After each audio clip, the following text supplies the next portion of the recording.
साहब 2 महीने बाद अर्थात 26 जनवरी आ रही है, इसके 2 महीने बाद में क्या आ रही है, 26 जनवरी आ रही है।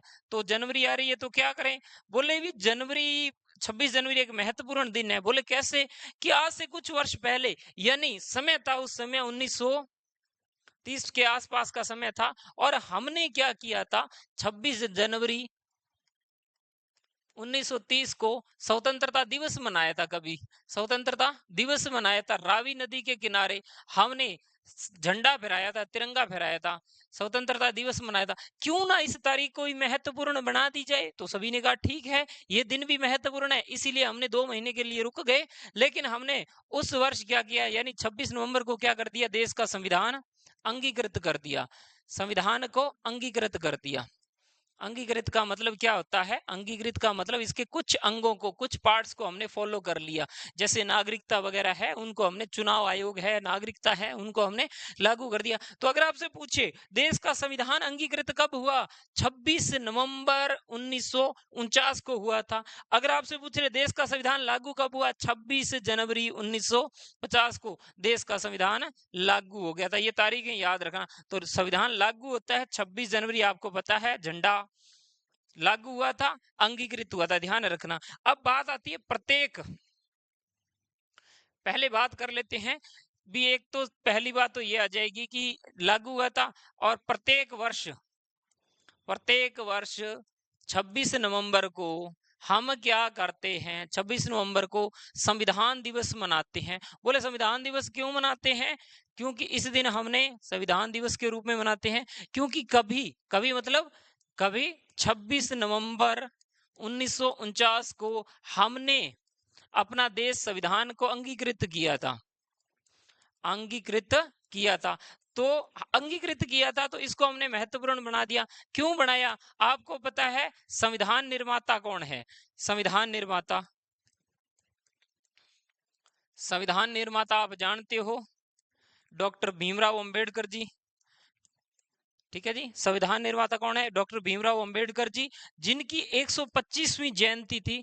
125वीं जयंती के उपलक्ष्य पर क्या किया था, हमने संविधान दिवस मनाने की घोषणा की, और वो साल था 2015 का, और भारत के पीएम थे, भारत के पीएम ने कहा कि प्रत्येक वर्ष 26 नवंबर को हम संविधान दिवस मनाएंगे। पीएम थे नरेंद्र मोदी जी, नरेंद्र मोदी जी, नरेंद्र मोदी जी पीएम थे, और उन्होंने घोषणा कर दी कि हम प्रत्येक वर्ष 26 नवंबर को संविधान दिवस मनाएंगे। तो यहाँ पर एक प्रश्न आता है, क्या डॉक्टर भीमराव अंबेडकर जी का जन्म जो होता 26 नवंबर को हुआ था? नहीं, उनका जन्म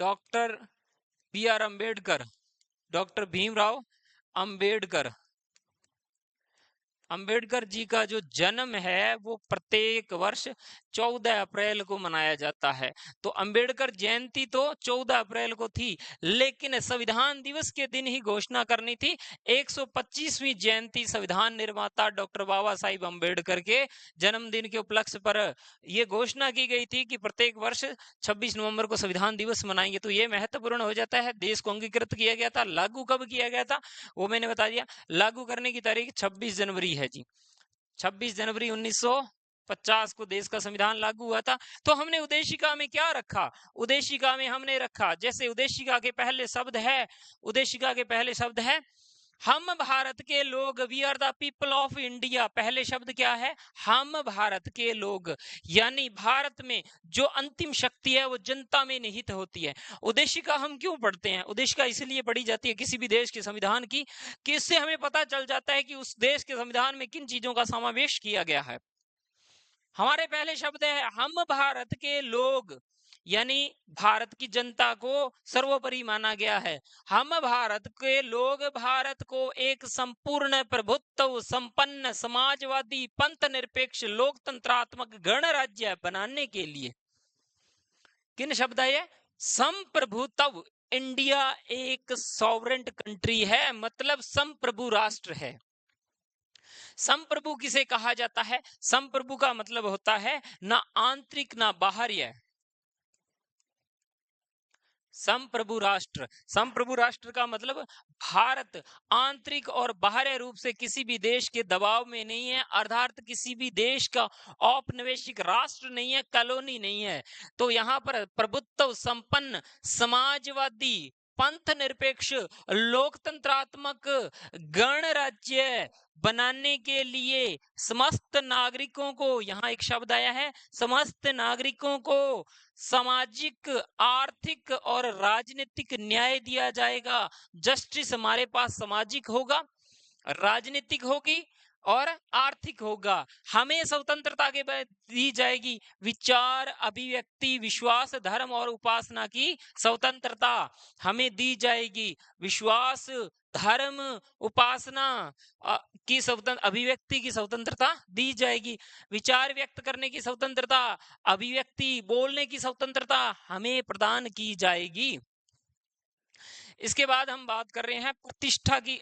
प्रतिष्ठा और अवसर की समता, इक्वालिटी फॉर अपॉर्चुनिटी, इक्वालिटी दी जाएगी और अपॉर्चुनिटी की दी जाएगी। इसके बाद में प्राप्त करने के लिए उन सब में व्यक्ति की गरिमा और राष्ट्र की एकता, अखंडता सुनिश्चित करने वाली बंधुत्व बढ़ाने के लिए दृढ़ संकल्प होकर अपनी इस संविधान सभा में आज तारीख 26 नवंबर 1949 को मिति मार्गशीर्ष शुक्ल सप्तमी विक्रमी संवत 2006, यहाँ पर एक शब्द आया है विक्रमी संवत 2006 को एतत् द्वारा इस संविधान सभा को अंगीकृत, अधिनियमित और आत्मर्पित करते हैं। हम इसे अपनी आत्मा से स्वीकार करते हैं। ये भारत की प्रस्तावना में लिखा हुआ है। प्रश्न इसी में से ही बनेंगे, किस प्रकार बनेंगे उनको भी देख लेते हैं। यहाँ पर एक संवत की बात की है, जो विक्रमी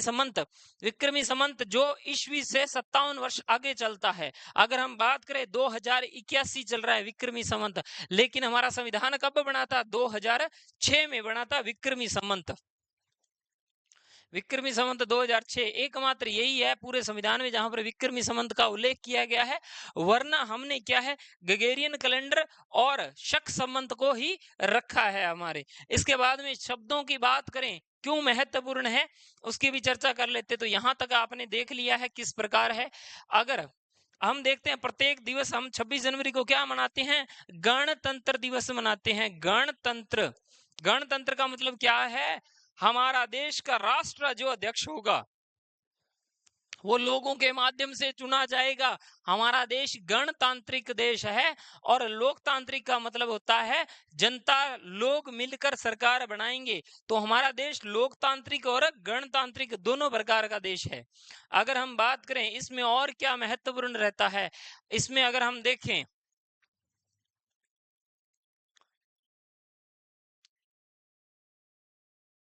उद्देशिका में कुछ शब्द दिए गए हैं। पहला शब्द आता है संप्रभु। संप्रभु का मतलब क्या है? देखिए जी, संप्रभु, ठीक है जी, पहला ही शब्द आ गया संप्रभु। संप्रभु का मतलब है सर्वोपरि होना।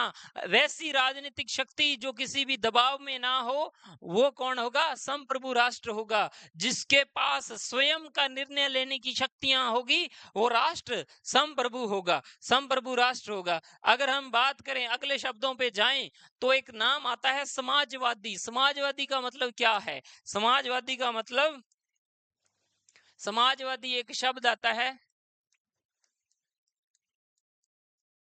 समाजवादी मतलब भारतीय समाजवाद अनिवार्य रूप से लोकतांत्रिक है। हम प्रत्येक भारतीय को समाज में समान दृष्टि से और समान सभी को साथ लेने का संकल्प करते हैं, इसीलिए हमारा समाजवाद है। समाजवादी लक्षणों से प्राप्त लोकतांत्रिक माध्यमों से होनी चाहिए।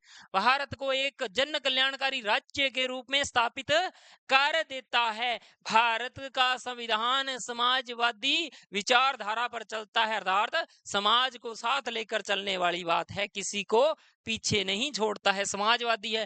पंथ निरपेक्ष, यहाँ नाम आया है पंथ निरपेक्ष। पंथ निरपेक्ष का मतलब क्या है कि देश का कोई भी धर्म नहीं है, सभी धर्म समान है। हमारा देश कौन है? पंथ निरपेक्ष। हम किसी भी धर्म को छोटा बड़ा नहीं समझते हैं। भारत के नागरिक चाहे तो हिंदू बने, चाहे तो मुसलमान बने, चाहे तो पारसी, जैनी, बौद्धिस्ट, क्रिश्चियंस, यहूदी, कुछ भी बने, स्वतंत्र है। राष्ट्र या राज्य आपको कभी नहीं कहेगा